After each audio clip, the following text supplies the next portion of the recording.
जब परिग्रह से रहित हो जाता है यह जीव, तब यह उत्तम आकिंचन्य धर्म प्रकट होता है। आकिंचन्य माने कुछ भी नहीं, किंचित भी मेरा नहीं है, यह बताना उत्तम आकिंचन्य धर्म का उद्देश्य है। वास्तव में जगत में जिसे भी हम अपना समझते हैं, जिन पर वस्तुओं को अपना समझते हैं, गहराई में जाके विचार करें तो क्या ये वास्तव में मेरे हैं, क्या कभी वास्तव में मेरे होने वाले हैं, क्या वास्तव में वो मेरे हुए थे? तो ना तो कभी भूतकाल में भी मेरे हुए थे, न वर्तमान में मेरे हैं, न भविष्य में कभी मेरे होने वाले। ऐसा तो परिग्रह का स्वरूप है। जग में जिसको निज कहता मैं वह छोड़ मुझे चल देता,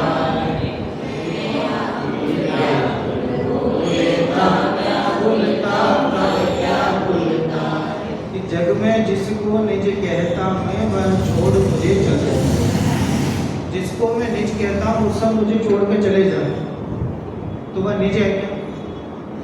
जो मुझे छोड़ के चल जाए वो निज है क्या? वो निज नहीं हो सकता। निज माने क्या? स्वभाव। स्वभाव का कभी अभाव नहीं हो सकता। स्वभाव कभी मिटता नहीं है, विभाव कभी टिकता नहीं है। स्वभाव कभी मिटता नहीं और विभाव कभी टिकता नहीं। परिग्रह क्या है? विभावी तो है, क्षणभंगुर है। देखिए छंद बोलते हैं, परिग्रह 24 दिन त्याग करे मुनिराज जी, तृष्णा भाव मुझे घट की जान घटाइए। क्या कह रहे हैं? 24 प्रकार के परिग्रह होते हैं, त्याग करें मुनिराज जी। जो मुनिराज हैं उनके 24 प्रकार के परिग्रहों का त्याग होता है। तृष्णा भाव उच्छेद, कह रहे श्रावकों को भी तृष्णा भाव को उच्छेद कि कम करना चाहिए, छोड़ देना चाहिए। कि क्यों? घटती जान घटा। तृष्णा भाव को जैसे ही घटते कम करते जाते हैं, वैसे ही परिग्रह भी कम हो जाता है। भोजन के प्रति इच्छा नहीं होगी तो भोजन नहीं होगा। तो भोजन को छोड़ने के लिए क्या करना है? भोजन से दूरी बनाना है कि भोजन के प्रति इच्छा को खत्म करना है? कि भोजन के प्रति इच्छा खत्म होगी तो भोजन अपने आप दूर हो जाएगा। तो पर वस्तुओं को दूर करने के लिए क्या करना है? अपने राग परिणाम जो हो रहा है पर वस्तु के प्रति, वो अगर कम कर दिया तो पर वस्तु अपने आप दूर हो जाती है। पंखा चल रहा था, इस पंखे को बंद करना है, क्या करो? टेबल लगाओ और हाथ लगाओ, उसमें रोकने की कोशिश करो, दुर्घटना हो जाएगी। पंखा रुकेगा? दुर्घटना हो जाएगी। दुर्घटना हो जाएगी। कि बहुत बड़ा डंडा लेके आओ, डंडे से उसको रोकने का प्रयास करो। बोले क्या करते हो ये? पंडित जी आपने तो कहा था पंखा बंद करो। पंखा तो ऐसे ही बंद किया जाए। पंखा चल रहा है तो उसको रोकना है ना। तो रोकने के लिए क्या? हाथ से रोकने की कोशिश करें तो चोट लग जाएगी, और डंडा ला करके रोको तो पंखा खराब हो जाए। उसको रोकने का उपाय क्या है? कि भैया वहाँ स्विच बनाया हुआ है, उसको बंद कर दो तो अपने आप पंखा बंद हो जाए। पंडित जी क्या भक्त हो, इतना सा स्विच, इतना बड़ा पंखा इतना तेजी से चल रहा है, उसको बंद करने से बंद हो जाएगा? बोले हो जाएगा। सिस्टम यही है। तो ऐसे परिग्रह को त्याग करना है तो परिग्रह में माथामारी करने की आवश्यकता नहीं। जब भरत चक्रवर्ती ने 6 खंड को त्याग किया होगा तो 6 खंड के हर व्यक्ति के पास, हर परमाणु के पास गए होंगे कि भैया मैं तुम्हें त्याग कर रहा हूँ, मैं तुम्हें त्याग कर रहा हूँ, मैं तुम्हें त्याग कर रहा हूँ, ऐसा कह करके त्याग किया होगा। अरे 6 खंड को तो क्षण 1 सेकंड नहीं लगा, 1 सेकंड में छोड़ दिया। बोले अरे छोड़ना क्या था, वो तो छूटा ही हुआ था पहले से। बस राग द्वेष के वशीभूत होकर के उसे अपना मान रहे थे, वो राग द्वेष दूर हुआ तो वो अपने आप छूटा। परद्रव्य के प्रति राग द्वेष छूटा तो परद्रव्य अपने आप छूटा। तो वो तृष्णा भाव को छोड़ना है। ठीक है, जब भी परिग्रह की बात आती है हमेशा घर गृहस्थी की बात होती है कि साहब इनके पास कितना पैसा है, कितने मकान हैं, कितने गाड़ी घोड़े हैं, इन्हीं को परिग्रह माना जाता है। लेकिन सबसे बड़ा परिग्रह क्या है? मिथ्यात्व। मिथ्यात्व सबसे बड़ा परिग्रह है। इस ओर तो ध्यान जाता ही नहीं है कि वो जो बाह्य परिग्रह है उन पे तो ध्यान जाता है, लेकिन जो अंतरंग परिग्रह हैं उन पे ध्यान नहीं जाता। अंतरंग परिग्रह में सबसे बड़ा परिग्रह क्या है? मिथ्यात्व। अभी मिथ्यात्व को कितना रखें, कितना छोड़ें? परिग्रह में हम ऐसा करते हैं ना कि साहब हम तो 10,000 रुपये रखेंगे, उससे ज़्यादा नहीं रखेंगे, ऐसा परिग्रह की सीमा बांध लेते हैं। ऐसे मिथ्यात्व में कितनी सीमा बांधे, कितना मिथ्यात्व रखें और कितना छोड़े? अरे मिथ्यात्व तो पूरा ही छूटता है। श्रद्धा गुण का जो प्रवर्तन है या तो हाँ या ना, दो ही रूप। भैया भोजन करोगे कि इच्छा तो नहीं हो रही है। अब इच्छा नहीं हो रही तो इसका जवाब क्या हुआ? भोजन करोगे, कोई पूछे अब बोले इच्छा नहीं हो रही, जवाब क्या हुआ इसका? इसमें ये हाँ में जवाब आया कि ना में जवाब आया? हाँ ना में जवाब आया। बोले इच्छा तो नहीं हो रही है फिर भी खाऊंगा। ठीक है, बोले इच्छा नहीं हो रही है, नहीं खाऊंगा सो बात नहीं, इच्छा नहीं हो रही है कि करके ग्रहण करने की बात है। वैसे ही लेकिन श्रद्धा गुण में ऐसा काम नहीं है कि साहब संसार अच्छा है कि नहीं है, कि साहब बुरा तो है, लेकिन तो वो ऐसा काम नहीं है। संसार वहाँ बुरा है सो बुरा है। कमजोरी चारित्र में होती है, श्रद्धा में नहीं होती।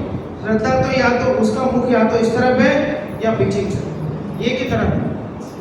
तो मिथ्यात्व कितना रखें, कितना छोड़ें? तो यह मिथ्यात्व रखने का काम नहीं है, मिथ्यात्व पूरा ही छोड़ा जाता है। तो बाह्य परिग्रह पर तो दृष्टि रहती है, बाह्य परिग्रह को त्यागने की बात तो करते हैं, लेकिन अंतरंग परिग्रह के बारे में कोई विचार नहीं करते। बहुत बड़े त्यागी मिले थे, तमिलनाडु में उनसे चर्चा हो रही थी, परिग्रह के बारे में सब चर्चा कर रहे थे। जब मैंने कहा कि अंतरंग परिग्रह होते तो बड़े आश्चर्य हुए। उनको तो उन्होंने साहब 4 धोती रखना, 4 लंगोट रखना, वो चद्दर रखना, चप्पल नहीं पहनना, अब बोले यही सब परिग्रह का हमने सीमित किया है। मैंने कहा साहब मिथ्यात्व है? बोले ये क्या होता है? ऐसा मिथ्यात्व के बिना तो कोई त्यागी हुआ ही नहीं जा सकता। बोले अच्छा ऐसा है, अब फिर तो होगा, त्याग होगा। मैंने वो मिथ्यात्व नाम तो कभी सुना नहीं, अब बोले उसका त्याग कैसे हो जाए? बात समझ में आ रही? तो मैंने बहुत ज़्यादा ध्यान देके भी बहिरंग परिग्रह पे ही हमारा ध्यान जाता है। अंतरंग परिग्रह भी कोई चीज़ है, राग द्वेष आदि का त्याग करना भी परिग्रह का त्याग है, इस बात पर विचार।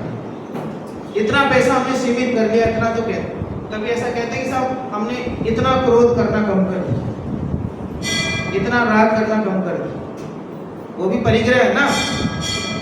अरे क्रोध आदि तो कदाचित समझ में आ जाए, हास्य परिग्रह है, हास्य परिग्रह है, ये बात भी हंस के बोलना पड़ता है। हंसना परिग्रह, ये भी हंस करके बोलना पड़ता है। बोले क्या कमजोरी है? दादा ऐसा बताते थे कि लोग जयपुर आए, जयपुर में तो बहुत प्रतिमाएं बनती है, जितनी प्रतिमाएं आप सब प्रतिमाएं कहाँ की मिलेगी? जयपुर की मिलेगी।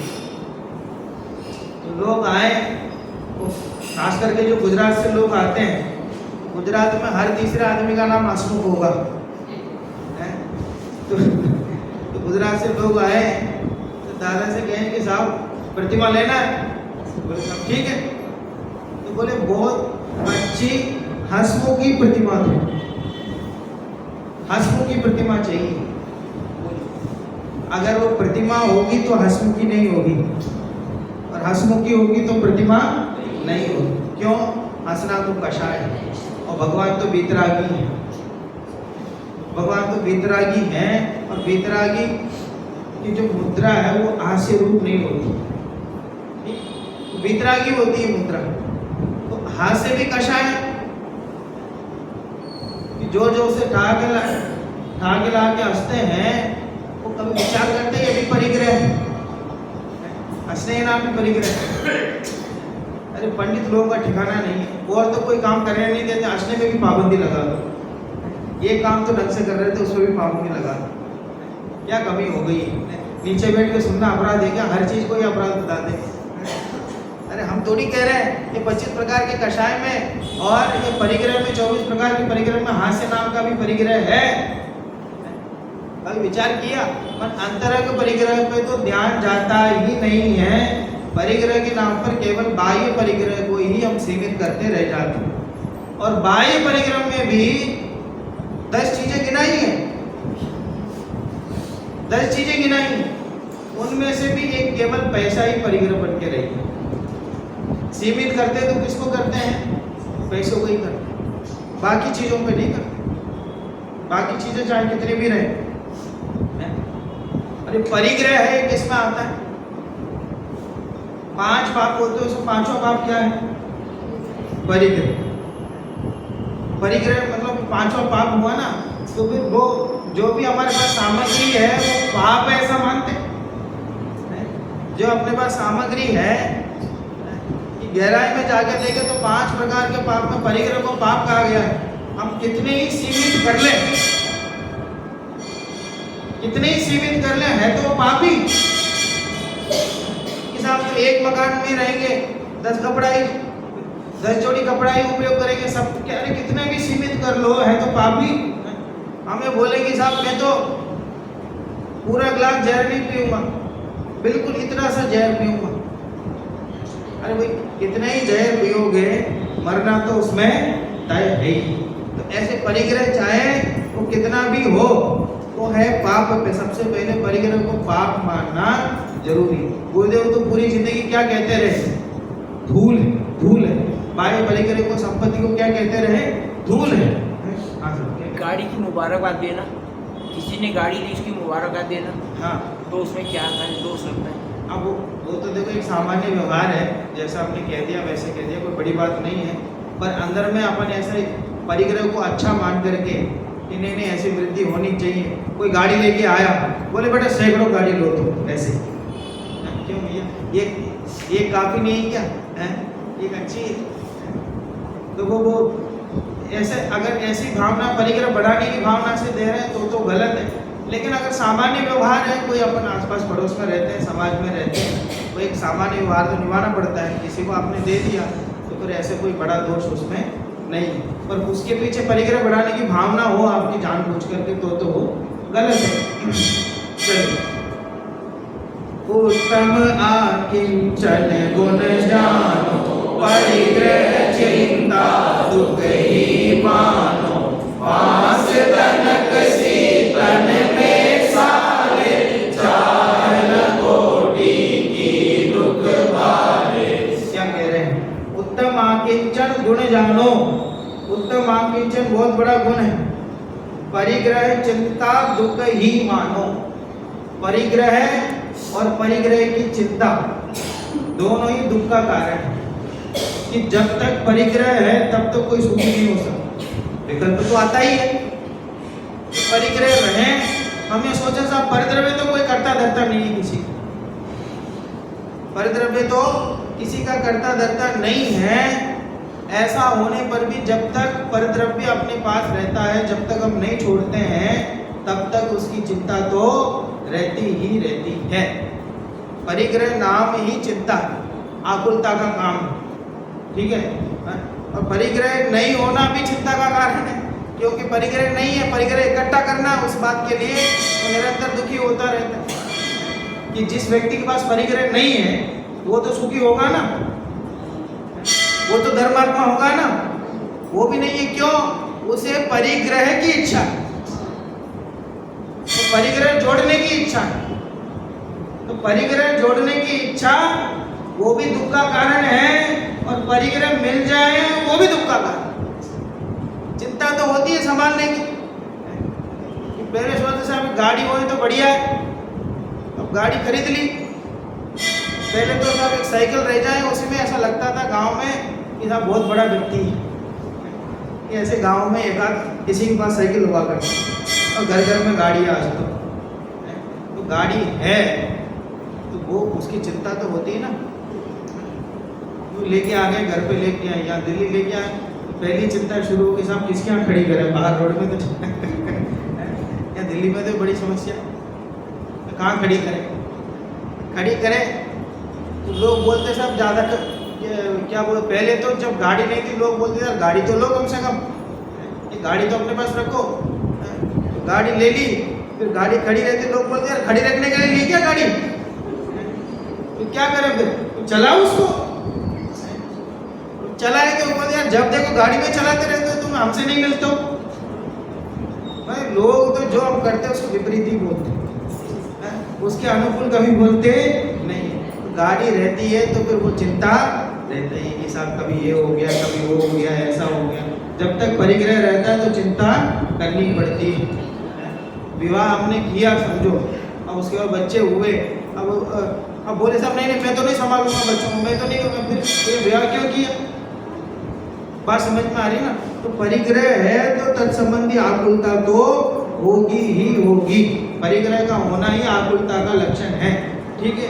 इसलिए मुनिराज जो है वो परिग्रह से रहित होते हैं, रंच मात्र भी परिग्रह नहीं करते, धागे मात्र का परिग्रह नहीं करते, पीछी कमंडल के अलावा कोई परिग्रह उनके पास नहीं है। क्योंकि क्या है, परिग्रह रखे तो पराधीन हो जाएंगे, ठीक है। उनकी सभी क्रियाएं कैसी है, स्वाधीन है। शास्त्रों में लिखा सिंह वृत्ति, क्या वृत्ति लिखा है, सिंह वृत्ति। मुनिराज आहार लेने जाते हैं, उसको कहा उन्होंने सिंह वृत्ति। जिस प्रकार शेर अपने गुफा में से आराम से सोता है, फिर उठता है और अपने मन से जाता है, अपनी मर्जी से जैसे मिल जाए वैसे वो उसे शिकार करके खाता है और आ जाता है, किसी का अधीन नहीं रहता। वैसे मुनिराज की जो प्रवृत्ति है वो स्वाधीन प्रवृत्ति है, वो किसी के अधीन नहीं है। वो आहार लेने जाते हैं और जो मुद्रा लेके जाते हैं बिल्कुल मौन हो जाते हैं, बिल्कुल मौन। ये संसारियों के बीच में मौन रहना सबसे अच्छा है, ठीक है। दादा कहते थे, बोले मुनिराज है ये जंगल में क्यों रहते हैं, जंगल में क्यों रहते हैं, यहाँ इतनी बढ़िया व्यवस्था है, आजकल हर मंदिर में एसी लग गया, सब व्यवस्था है, यहाँ नगर में क्यों नहीं रहते। नगर में सामने रहें तो सब हम तकलीफ वगैरह उनकी दूर कर सकें, कितना अच्छा रहता है। तो मुनिराज जंगल में रहना पसंद क्यों करते हैं, जंगल में कोई भरोसा नहीं है, कितने सारे प्राणी वो शरीर को खा लें, कितनी संभावना ऐसी रहती है।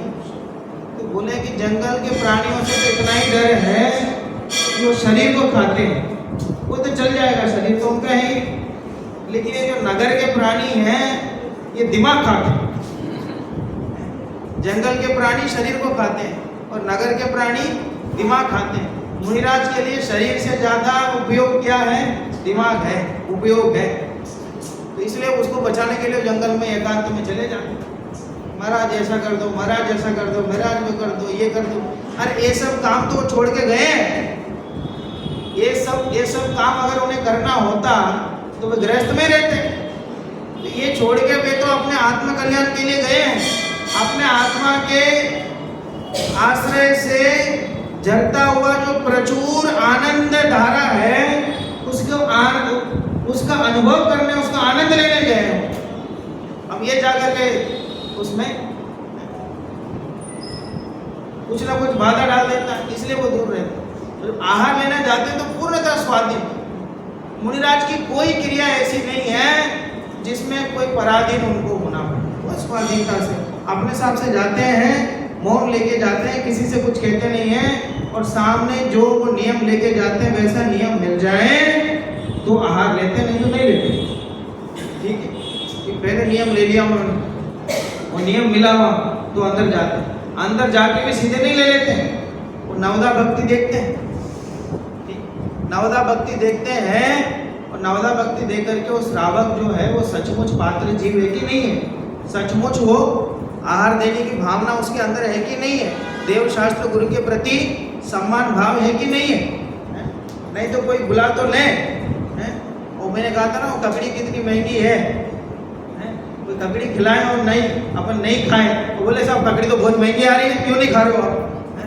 ऐसा कोई मतलब वो मन में सम्मान भाव ही नहीं हो तो ऐसी जगह वो नहीं लेंगे।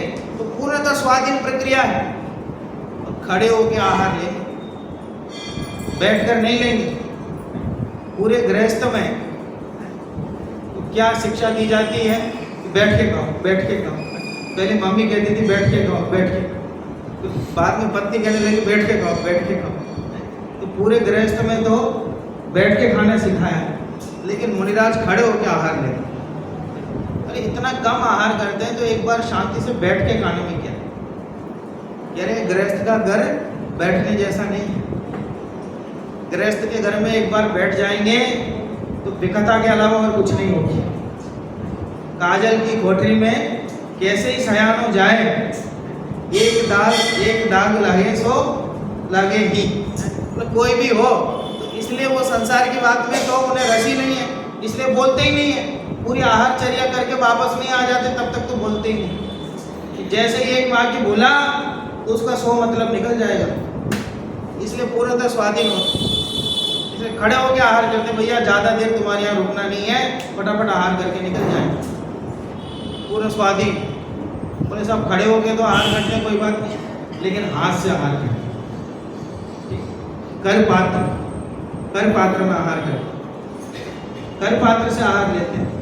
कि साहब थाली में क्यों नहीं खा सकते? आराम से बैठे हैं, आराम से आहार करने आए हैं, खड़े हुए हैं, तो यहाँ श्रावक यहाँ थाली में से क्यों नहीं खाए? ये श्रावकों की आदत है, वो खुद तो भले कैसे भी खावे, लेकिन कोई धर्मात्मा उनके घर में आ जाए तो बहुत खिलाते हैं, बहुत खिलाते हैं। इस बात को मेरे से ज़्यादा अच्छा कौन जानता हो? उनके घर में जाए, ये नहीं पंडित जी अभी नहीं, इतने में क्या हुआ, इतने में क्या हुआ, अभी तो कुछ नहीं हुआ, अभी तो कुछ नहीं हुआ। तो पूरा खिलाएंगे, पूरा भोजन हो गया। मैंने कहा आप भी ले लो। नहीं पंडित जी हमारा तो उपवास है, तो भ्रष्ट होने के लिए हम ही मिले हैं?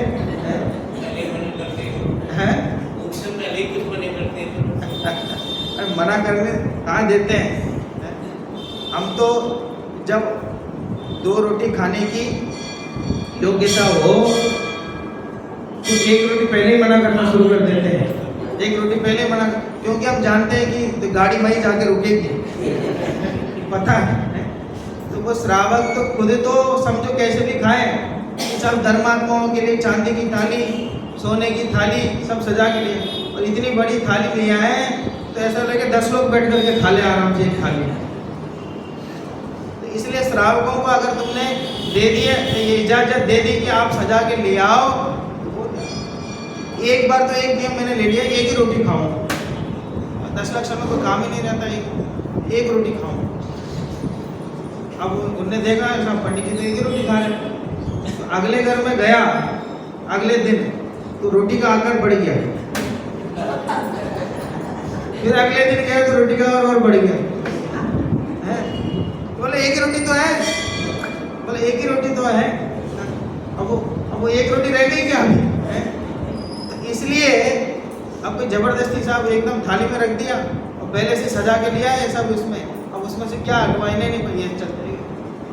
तो इस श्रावकों के हाथ में अगर हमने दे दिया खिलाने की जिम्मेदारी, तो फिर ज़्यादा देर तक हमारी साधना चलेगी नहीं। इसलिए मुनिराज अपने कर पात्र से लेते हैं, तो भैया हम तो इतना जितनी हमारी ज़रूरत है उतने ही लेंगे, हम पराधीन नहीं, अपने हाथ से उन्होंने ले लिया इस तरह से। तो इस तरह की उनकी पूरी प्रवृत्ति, केश नूचन करते हैं, ठीक है, अपने हाथों से करते हैं, किसी की आवश्यकता नहीं है। माने इस तरह उनकी पूर्ण प्रक्रिया जो होती है वो पूर्ण स्वाधीन है। एक आत्म कल्याण के सिवाय, आत्मानुभव के सिवाय उन्हें और कुछ नहीं चाहिए। इस तरह की उनकी प्रवृत्ति होती है। इसलिए कह रहे परिग्रह चिंता दुख ही मानो कि रंच मात्र भी परिग्रह अपने साथ क्यों नहीं रखते हैं? ऐसा वे भी तो सोच सकते हैं थोड़ा सा रख लो भाई, नहीं रखते हैं। क्यों कि इतना सा भी अगर परिग्रह रख लिया तो वो दुख का कारण हो जाए। तो केस नोचन करना है कि साहब आप एक को रख लो, ब्लेड रख लो, कर लो, तो फिर कौन खरीदेगा उसको? और खरीदने के लिए पैसे कहाँ से आए? किसके पास जाए? बार बार किसको कहते रहे? वो किसी का आदि शांति कि बिहार करना है, कि हमें बिहार करना था, किसी को बोला साहब कोई गाड़ी की व्यवस्था हो तो कर दो, ठीक, हमें जाना कहीं कहीं बोलना पड़ेगा। और मुनिराज को जाना हो तो किसी से कुछ देना देना नहीं, शांति से पता चला इस गाँव में है और शाम को गए तो वहाँ है ही नहीं, बिना कहे अपने मन से वो विहार करके आगे बढ़ जाए। तो पूर्णतः स्वाधीन है, इसलिए परिग्रह नहीं रखते। पांस तनक सी तन में साले, चाह लंगोटी की दुख बाले। फांस है वो, इतना सा फांस है, ऐसा लगता है कि सब क्या हो गया, परिग्रह थोड़ा सा आप रख लो ना, क्या फर्क पड़ता है? थोड़ा सा परिग्रह साथ में रख लोगे तो क्या दिक्कत हो जाए? तो बोले भैया इतना सा भी अगर फांस हो, फांस तनक सी तन में साले, कि इतना सा फांस कहीं लग जाए और हमारा ध्यान उसमें नहीं जाए, फिर कई बार तो हाथ काटना पड़ता है, ऐसी नौबत आ जाती है। तो इतना सा फांस भी इतना दुख दे सकता है। तो कह रहे हैं इतना परिग्रह भी चाह लंगोटी की दुख वाले, कि भले लंगोटी की चाह हो कि इतना लंगेट मुझे इतना ही मिल जाए, इतनी भी चाह हो, तो कह रहे हैं उतना ही बहुत है दुखी होने के लिए। एक लंगोट भी अपने साथ नहीं रखते, तो लंगोट अपने साथ रखें तो रोज धोए कौन उन्हें? और धोने के लिए साबुन चाहिए, वो कहाँ से लिया? ठीक है, और अकेले साबुन से एक बाल्टी पानी भी चाहिए कि साहब आसपास नदी ढूंढो, कोई जल का स्रोत ढूंढो, नहीं तो कैसे एक बाल्टी पानी मंगाओ जब जा करके। अच्छा, एक से काम नहीं चलेगा, जब तक एक धुलेगा तब तक पहनने के लिए भी तो एक चाहिए, तो एक दिन बदलने के लिए एक दिन एक चाहिए ना, फिर दो चाहिए। फिर अकेले वो दो से काम नहीं चलेगा, साल 2 साल चल गया तो फिर उसके बाद उसको भी बदलना पड़ेगा। तो भले हमें ऐसा लगता है एक लंगोटी तो है, लेकिन एक लंगोट के पीछे भी इतनी माथामारी करनी पड़ती है। तो इसलिए वो चाह उतना ही काफी है, उसी से दुखी हो जाएगा जी। भाले न समता सुख कबीर, बिना मुनि मुद्रा धरे, धनी नगर पर तन नगर ठारे, सुर असुर पारनी करे। भैया समता भाव और सुख तब तक नहीं मिलेगा जब तक पूर्ण परिग्रह का त्याग नहीं होगा। बिना मुनि मुद्रा धरे, मुनि मुद्रा धारण किए बिना मुक्ति की प्राप्ति संभव नहीं है। जब तक समस्त परिग्रह का त्याग नहीं होगा तब तक मुक्ति की प्राप्ति संभव नहीं है। धनी नगन पर तन नगन ठाड़े, कि वो धन्य है जो नग्न हो गए हैं तन से भी और मन से भी। तन से भी और मन से भी जो नग्न हो गए हैं, ऐसे मुनिराज धन्य हैं कि सुर असुर पायनी परे। जो इंद्र हैं, चक्रवर्ती हैं, वे भी आकर के उनके पैरों में पड़ते हैं। बोलो, जिनके पास कुछ नहीं है और जिनके पास सब कुछ है, वे भी आकर के उनके पैर पड़ते हैं। ऐसे क्या उनके पास? कि बोले जिनके पास कुछ नहीं है, जैन धर्म में वे ही महान है। और जिनके पास भाई परिग्रह है और वे महान नहीं। अब ये भी देखो, इसकी भी महानता है जैन धर्म की, कि मुनिराज के पास परिग्रह रहे तो मुनिराज नहीं, और श्रावक के पास परिग्रह नहीं रहे तो श्रावक नहीं। श्रावक सब कुछ नहीं छोड़ सकते। जितना परिवार चले, न्याय नीति पूर्वक जितना अपन जीवन चले, उतना परिग्रह तो रखना पड़ेगा। उतना परिग्रह नहीं रहे तो परिणामों में शांति नहीं रहे। ठीक है, घर चलाने लायक अपने पास संपत्ति ना हो, खाने पीने लायक संपत्ति नहीं हो, तो परिणामों में शांति नहीं रहे, धर्म के काम भी अच्छे से नहीं कर पाएगा भी। इसलिए उतनी तो जरूरत है। जो परिग्रह मुनिराज के लिए पाप बन जाता है, पाप बंध का कारण हो जाता है, दुर्गति का कारण हो जाता है, वही परिग्रह श्रावक के लिए धर्म हो जाता है। लेकिन वो परिग्रह भी कितना, ये भी ध्यान रखें, वो भी कोई अनाप शनाप की बात नहीं है कि जितना काम चल जाए। परिग्रह परिमाण व्रत, श्रावकों के लिए कौन सा व्रत दिया? परिग्रह परिमाण व्रत, परिग्रह रहित व्रत नहीं दिया। बोले परिग्रह को परिमाण करो, अनाप शनाप मत जोड़ो, परिमाण करके रख लो तो धर्म है। फिर आगे जाकर के भोगों को भोग परिमाण व्रत ऐसा लिखो कि भोग और उपभोग की वस्तुओं को परिमाण कर लेना, ठीक है। या तो पूरे समय के लिए, आजीवन के लिए परिमाण कर लो कुछ चीजों का, और कुछ चीजों का कुछ समय लेके परिमाण कर लो कि साहब ये सोने की चीज है, इन दिनों में नहीं उपयोग करूंगा, तो उन दिनों में उपयोग नहीं किया। ये चीज ऐसा नहीं करूंगा, समय की मर्यादा लेके भी, और कुछ को आजीवन, ऐसे परिग्रह को सीमित करने की बात है, पूर्णता अभाव करने की बात नहीं।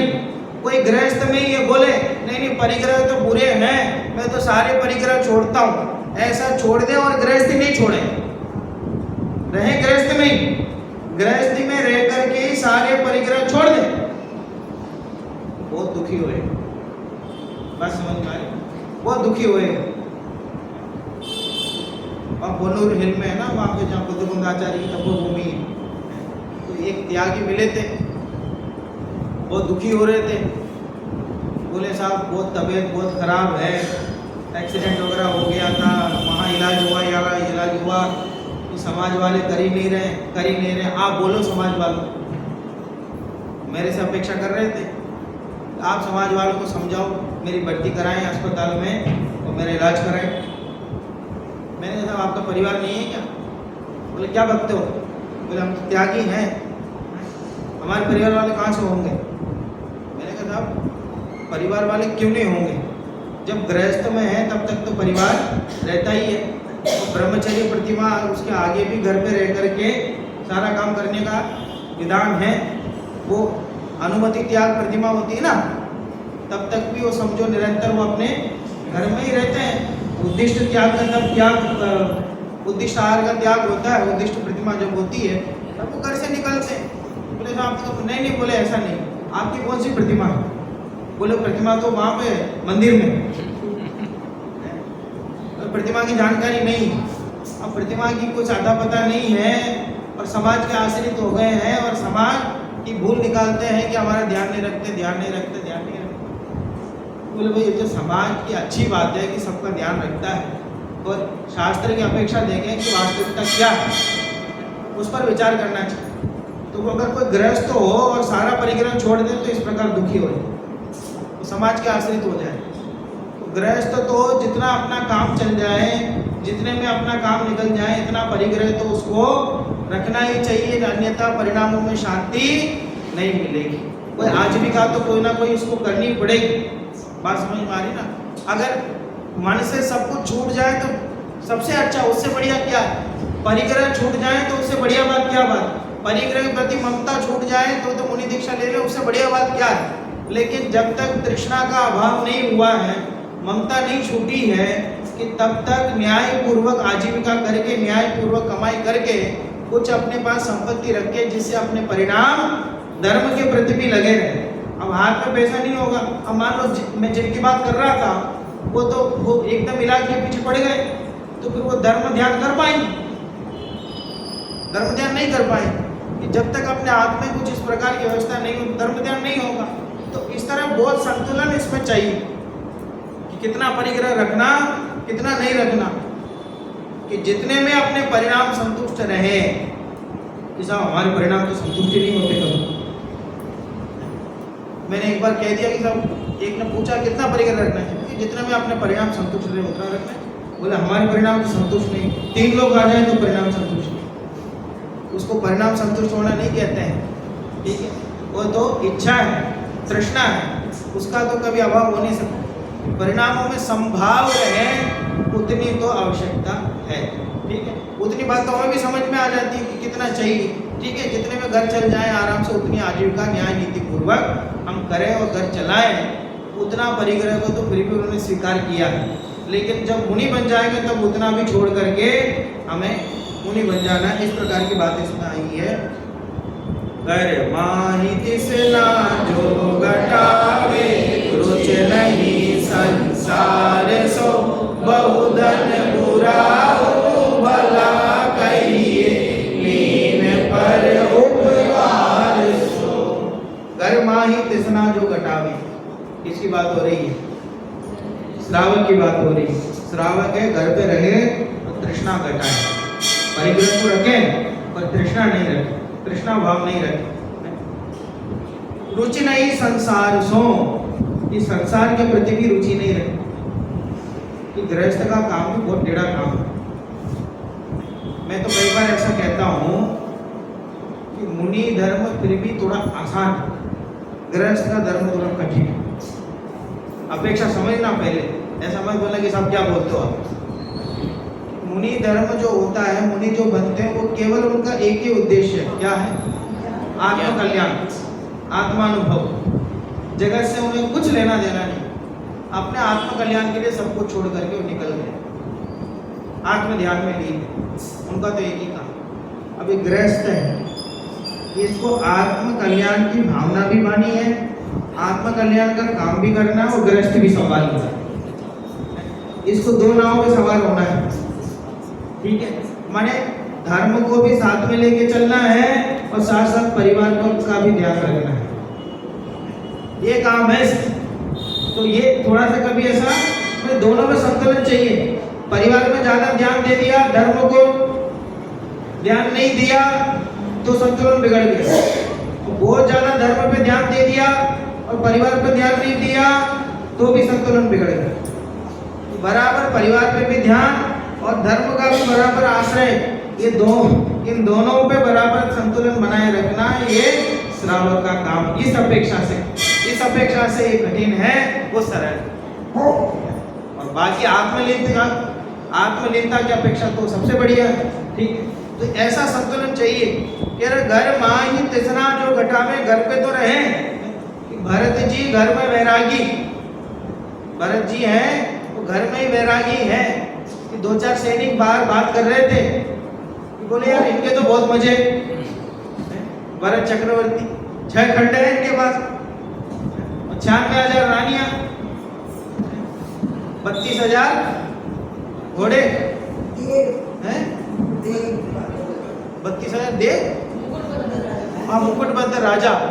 ठीक है, 32,000 मुकुटबद्ध राजा, लाखों करोड़ की सेना, ये बढ़िया है। अब इनकी खीर बने, वो खीर की कहानी सुनाने के लिए आधा घंटा चाहिए। चक्रवर्ती की जो खीर बनती है, वो खीर की कहानी तो आपने सुनी होगी कई बार।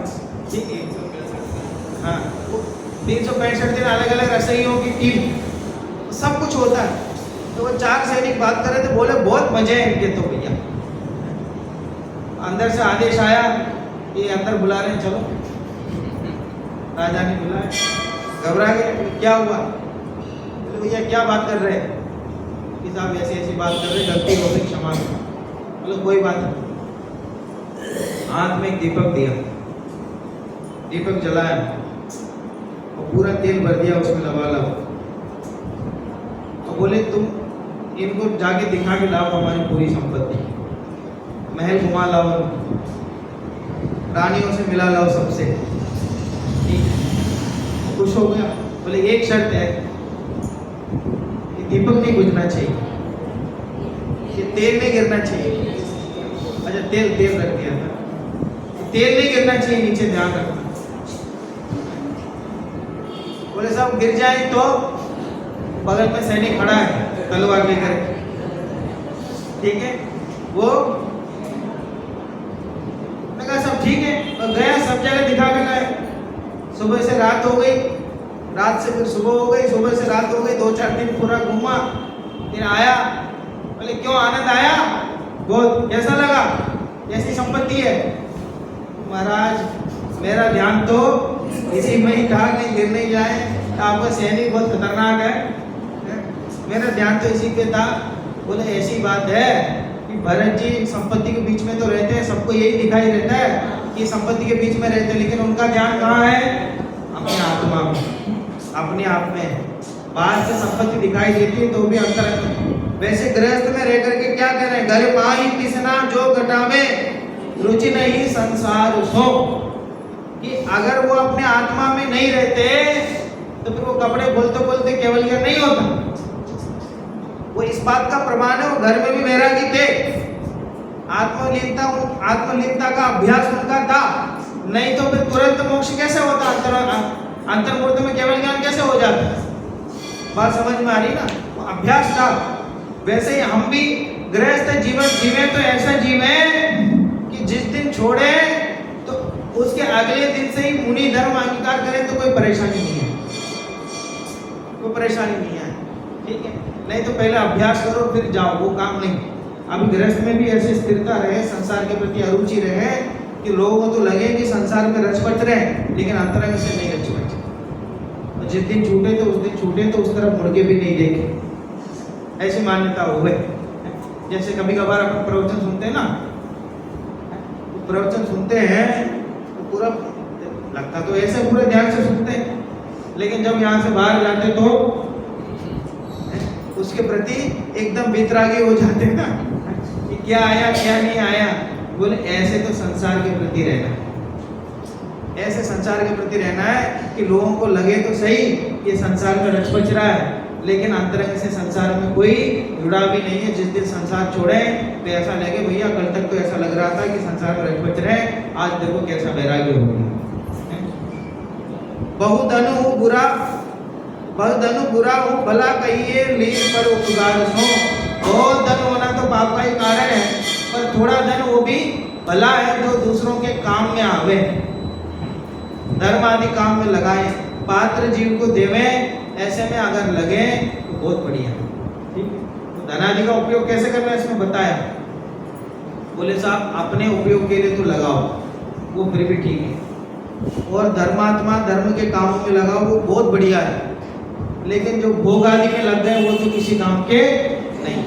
तो इस तरह विचार करके इनकी स्थिति समझनी चाहिए, और 24 परिग्रह को छोड़ करके उत्तम आकिंचन्य धर्म को धारण करना चाहिए। एक बार बोलिए सारी पंक्तियां एक साथ।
अष्टपौड़ पे 43 नंबर की गाथा। कल कौन कौन सी गाथा हुई?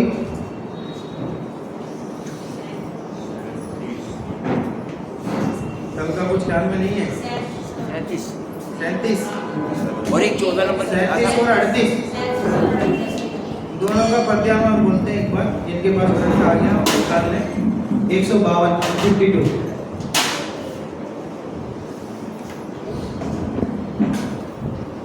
37 नंबर का पद्यान दिया। एक एक अंगुली में जहाँ चयान वे हो व्यालिया, तब पूर्ण तन में तुम बताओ होगी कितनी व्यालिया। पूर्व भव में सहे परवश रोग विविध प्रकार के, हर सहोगे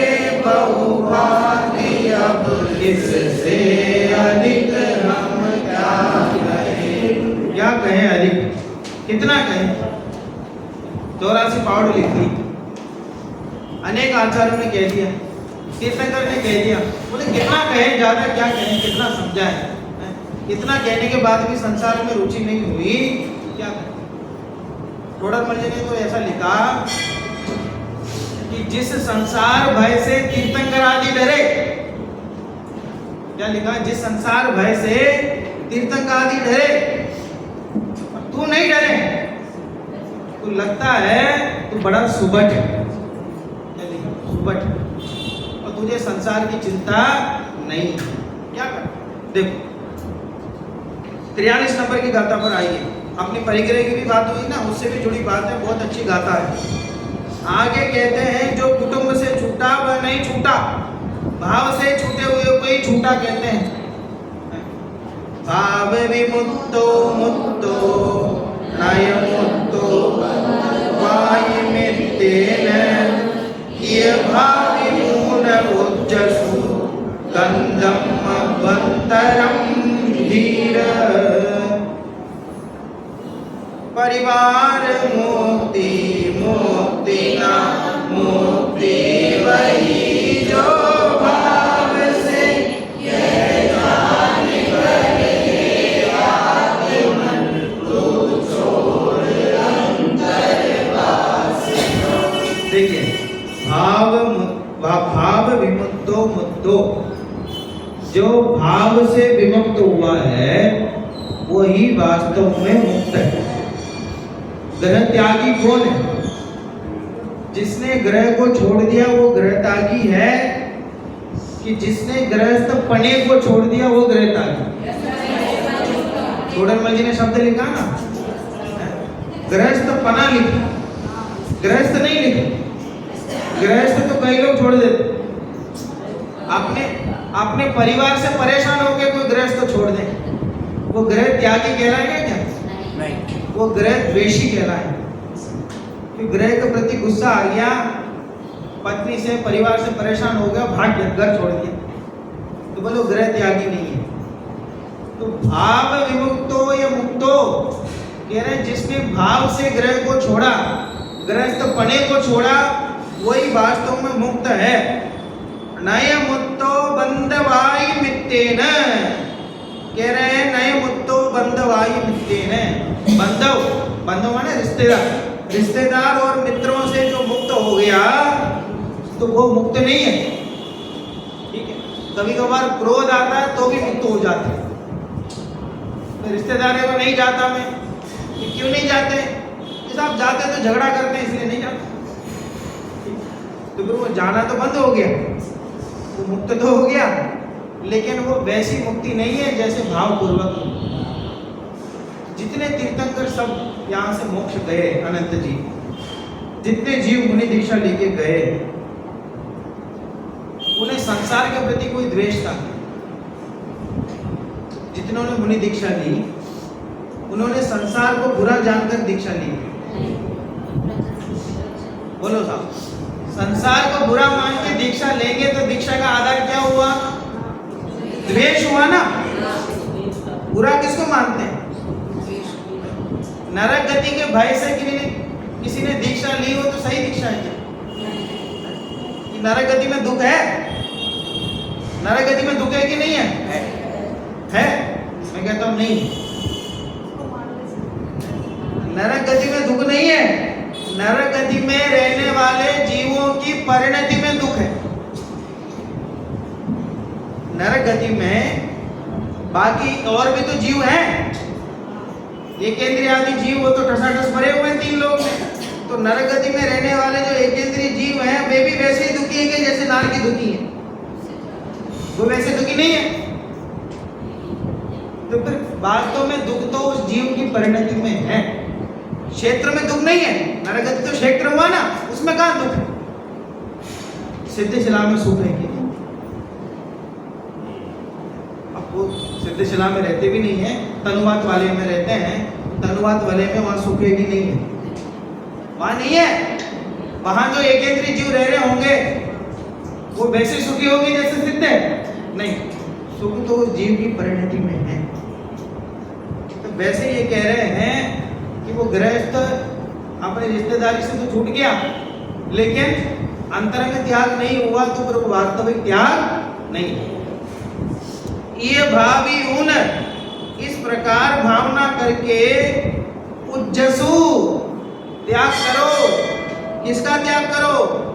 अभ्यंतरम गंधम, गंधम माने परिग्रह, अभ्यंतर माने अंतरंग। ये अंतरंग परिग्रह को छोड़ो।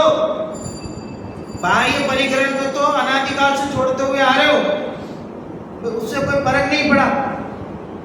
अंतरंग परिग्रह छोड़ो तो काम बने। केवल बाह्य में करके क्या फायदा? तो इसलिए कह रहे हैं भाव से जो विमुक्त है वही वास्तविक मुक्त है। राजा जो ऋषभ देव थे, उन्होंने मुनि दीक्षा ली, उन्हें भाव से ली कि द्रव्य से ली? भाव से ली, इसलिए मोक्ष गए। उनके साथ जो 4000 थे, उनके साथ जो 4000 लोग थे, वो राजा जो करे वही करते थे। वो राजा के बहुत बड़े फैन थे, वो राजा ऋषभ देव। तो राजा जो करे वही करते थे। तो राजा नग्न हो गए तो वो भी हो गए 4000 लोग। तो वो भाव से मुक्त हुए थे कि द्रव्य से? द्रव्य से मुक्त हुए। तो भैया राजा तो अपने ध्यान में गए, अब उन्हें समझ में नहीं आया क्या करें। तो कोई जंगल में भैया भूख लग रही है, ये तो 6 महीने तक ध्यान में बैठ गए, तो समझ में नहीं आ रहा। तो जंगल के पेड़ों के फल खाने लगा, कोई पत्ते खाने लग गया, कोई कुछ करने लगा। बोले ऐसा क्यों हुआ? क्योंकि बाह्य त्याग तो हो गया, लेकिन अभ्यंतर अंतर कषाय का त्याग नहीं हुआ, तो फिर ऐसी प्रवृत्ति होगी। देखो अर्थ, जो मुनि भावों से मुक्त हुआ उसी को मुक्त कहते हैं, और बांधव आदि कुटुंब तथा मित्र आदि से मुक्त हुआ उसको मुक्त नहीं कहते हैं। इसलिए हे धीर मुनि, तो इस प्रकार जानकर अभ्यंतर की वासना छोड़, अंदर की वासना छोड़ दे। बच्चे ने कोई खिलौना मांगा, मना कर दिया, बोले साहब अभी नहीं दिलाएंगे, बहुत खिलौना हो रहा है, उससे तो खेलता नहीं, नया नया और मांगता है, मना कर दिया। तो बच्चे ने खाना नहीं खाया, ठीक, तो बच्चे का उपवास हुआ नहीं।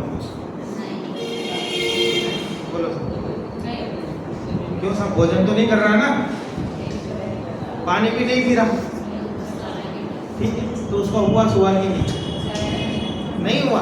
क्यों नहीं हुआ? तो वो जो भोजन त्याग में आधार क्या है?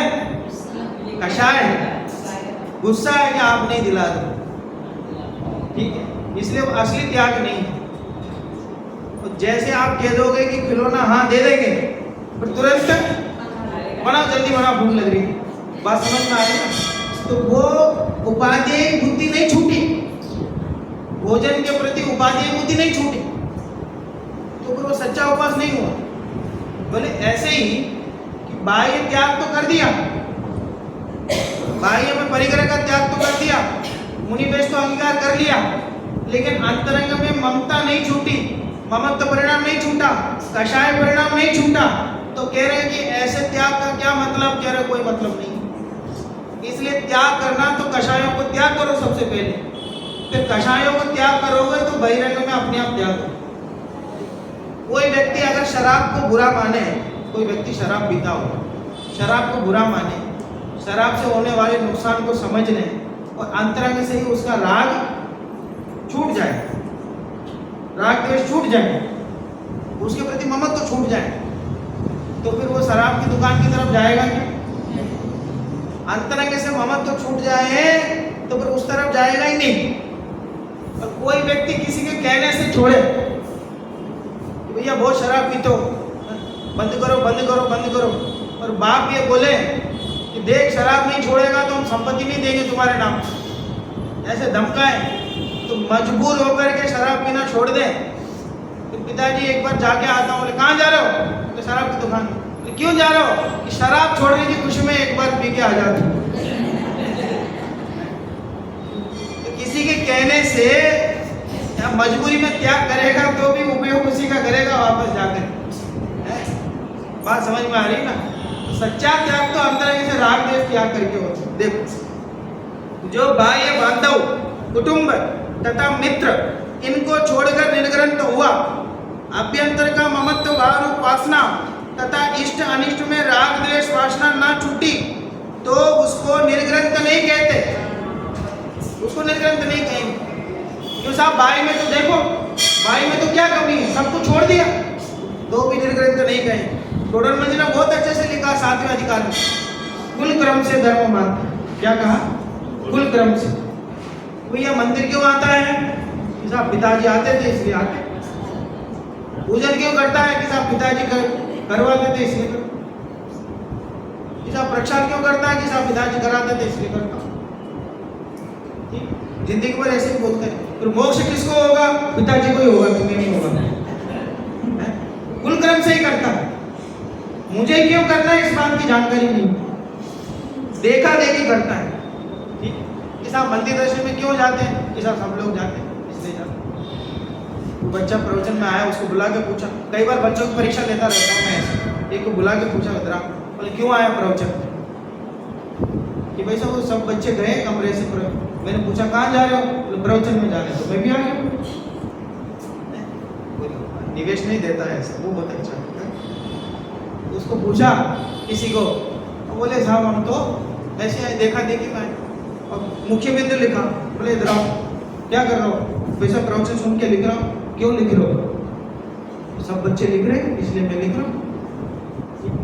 एक दिन मुख्य बिंदु के लिए बुलाया, तो किसने लिखा आके सुनाओ। उसने आके सुनाया। बोले इधर आओ। क्यों सुनाया? वैसा सब बच्चे सुनाते। इसका मतलब सब बच्चे जब मोक्ष जाएंगे तभी ये जा पाएगा, नहीं तो नहीं जा पाएगा। ये समस्या है। और सब बच्चे मोक्ष जाएंगे इस बात की गारंटी नहीं है, तो इसका मोक्ष भी हटाओ उससे।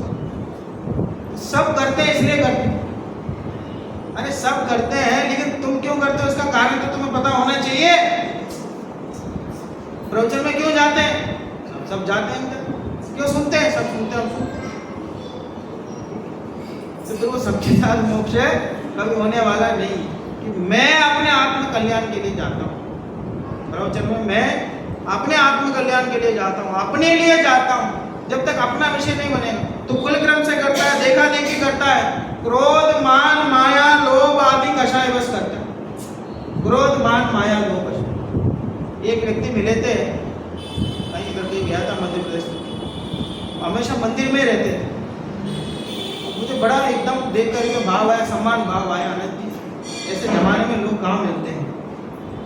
सदा मंदिर में मुझे ऐसा लगता था 10 लक्ष्य में रहते, बाकी समय में भी रहते, मंदिर में बहुत समय बिताते, स्वाध्याय करते, बहुत अच्छा लगता, बहुत बढ़िया।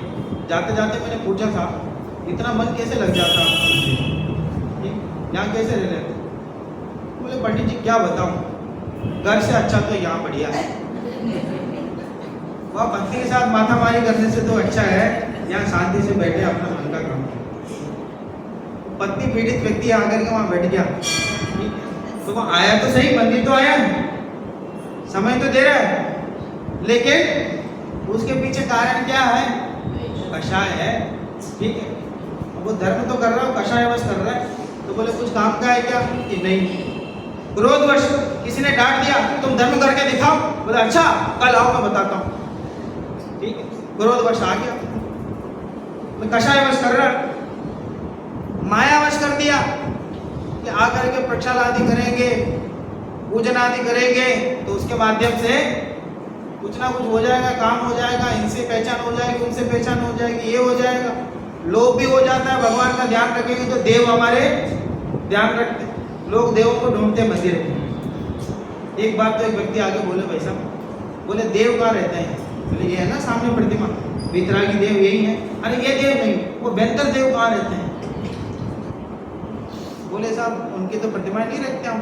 अरे बोले प्रतिमा नहीं, वो होते हैं बेहतर देव। बोले आपको किसने बताया? तो हमें किसी ने बताया कि हम भगवान की पूजा करें तो बेहतर आदि हमारे काम सीधा कर देते हैं। हमें बहुत दिनों से कर रहा हूँ, हमारे काम ही नहीं हो रहा। ठीक है, बहुत दिनों से कर रहा हूँ, हमारा काम ही नहीं हो रहा। तो जरा आप बताओ तो एक बार मैं पूछूं उनसे। ठीक है, वो कर तो रहा है लेकिन लोभ वश कर रहा है, माया वश कर रहा है, ईर्ष्या वश कर रहा है दूसरों से। बात समझ में आ रही है ना? कई बार तो ऐसा होता है कि सब उन लोगों ने कितनी पूजन की? बोले 6, हम 7 करेंगे। उनने कितनी की? 8, हम 10 करेंगे। उनने कितनी की? जब पता चले कि उन्होंने इतनी कर दी कि उसके ज़्यादा करना संभव नहीं है, तो फिर बोलता है क्या इतनी कोई पूजन की जाती है क्या? एक पूजन करो, अच्छे से करो, हम तो ही जानते हैं। और जितने संभव है, जितने में उसको पीछा छोड़ा जा सकता है, तब तक तो कहता है कि मैं ज़्यादा करूँगा उनसे। और जब ऐसा पता लगता है कि उनको पीछा नहीं छोड़ा सकता, फिर क्या कहता है? अरे इतनी कोई पूजन थोड़ी हो, भगवान तो एक ही पूजन से खुश हो रहा है। तो इस तरह वो धार्मिक कार्य तो कर रहा है, बाहरी में तो प्रवृत्ति दिखाई देती है, पर अंतरंग में कषाय भाव है, तो फिर वो वैसा धर्म नहीं कहलाएंगे। ठीक है, उसे निर्ग्रंथ नहीं कहेंगे। अभ्यंतर वासना छूटने पर निर्ग्रंथ होता है। कंचन कांच, वो बोलते ना अपन, कंचन कांच महल मसान, मरण और जीवन। अलग अलग पंक्ति चलती है, दोनों में मिक्स कर गया। बोले कंचन हो चाहे कांच हो, सोना हो चाहे कांच हो, दोनों में। महल हो मशान हो, मरण हो जीवन हो, कोई दिक्कत नहीं, सब में समता भाव धारण करे। ऐसे जो होते हैं वो मुनिराज होते हैं, वो निर्ग्रंथ होते हैं। कहते हैं ना वो, मतलब वो आएगा वैराग्य मुझको इस दुखी संसार से। भक्ति वो संत साधु बन के विचरो, उसको बोलते हैं ना, आएगा वैराग्य मुझको इस दुखी संसार से। उसके बाद पहला कदम क्या होगा कि साहब वैराग्य आएगा तो घर छोड़ देंगे, परिवार छोड़ देंगे। वो पहला कदम क्या लिखा उन्होंने? त्याग दूंगा मोह ममता की घड़ी कब आए। तो त्याग क्या होगा? घर का त्याग नहीं होगा, किसका होगा? मोह ममता का त्याग होगा। तो सच्चा उपाय है। इसलिए उपदेश यह है कि अभ्यंतर मिथ्यात्व कषाय छोड़कर भाव मुनि बनना चाहिए। अंतरंग से भाव मुनि जो